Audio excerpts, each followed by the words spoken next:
Hey friends, welcome back. So, since I spent pretty much the majority of 6 months in Quartzsite, Arizona, I decided to do a little video. Wandered around a little bit, flew the drone a little bit. So let's put it all together and I'll show you around and we'll go from there.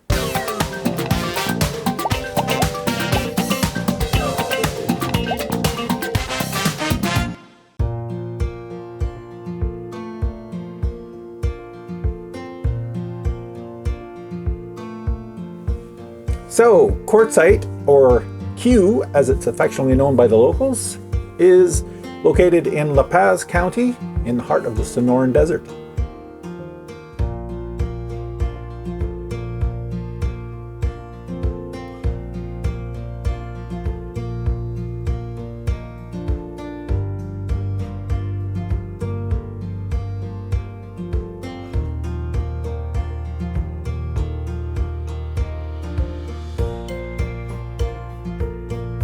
The Quartzsite area has been inhabited by Native Americans for thousands of years, and later on during the gold rush became a stop on the famous old Spanish Trail, becoming a supply center for miners and settlers in the surrounding areas. Miners flocked here to dig for precious minerals, and the town was officially established in 1865.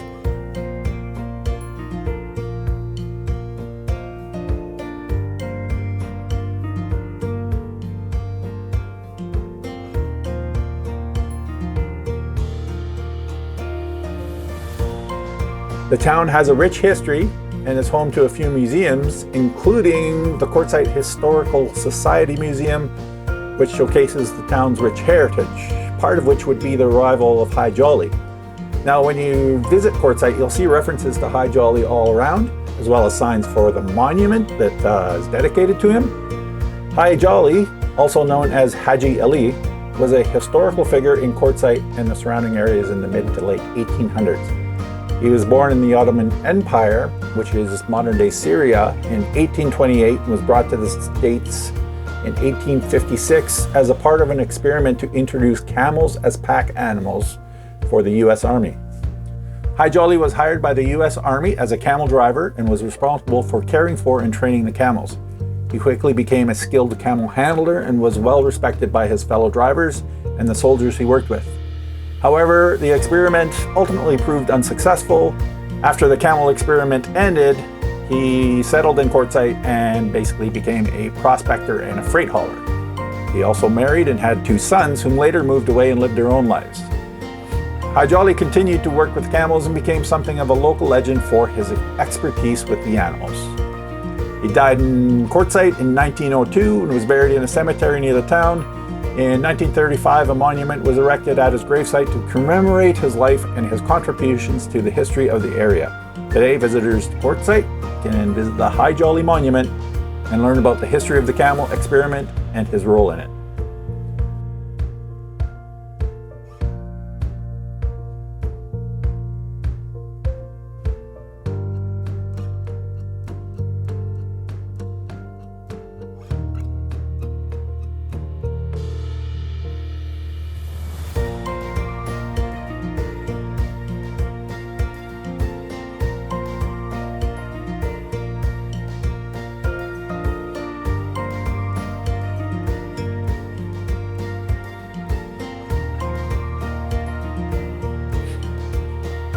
So as for the town, the consensus of 2020 had the town's population at around 2,400 residents. But don't let the small number fool you, because the town attracts hundreds of thousands of visitors every year, especially during the winter months. Quartzsite is known for its vast open spaces and free dry camping on BLM land, Bureau of Land Management, but also has a few fee-based but very affordable long-term visitor areas, also known as the LTVAs, that allow you to stay through the whole winter. The town offers a variety of amenities. They got a couple of grocery stores, a few gas stations, restaurants, medical facilities, and it's a pretty convenient place to, hang out and visit. But the real draw for visitors seems to be the various rock and gem shows, the mining and mining-related exhibitions. There's flea market vendors and that kind of thing. And of course, the annual Big Tent RV show, which is held every January. It's the largest outdoor recreation vehicle show in the nation, attracting over 1 million visitors each year. People come from all over the world to shop, trade, check out the vendors, and camp out in the desert. So there's pretty much something for everybody during January. There's also RV parks if you're into that kind of thing. So there's basically RV parks. You can park your tent. You can stay out in the desert. Basically just simply enjoy the peace and tranquility of the desert if you want. But if you are looking for a change of pace, you're also close to towns like Blythe, California and Parker, Arizona, which are pretty much just a short about 25 miles away.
So friends, there's my little info video on Quartzsite, Arizona. If you haven't been here, it's a nice place to come and hang out and chill out during the winter. Hopefully you got a little bit out of this video. If you like it, give it a thumbs up. And if you haven't already, consider subscribing. I'll talk to you all soon and we'll see you next time. Thanks.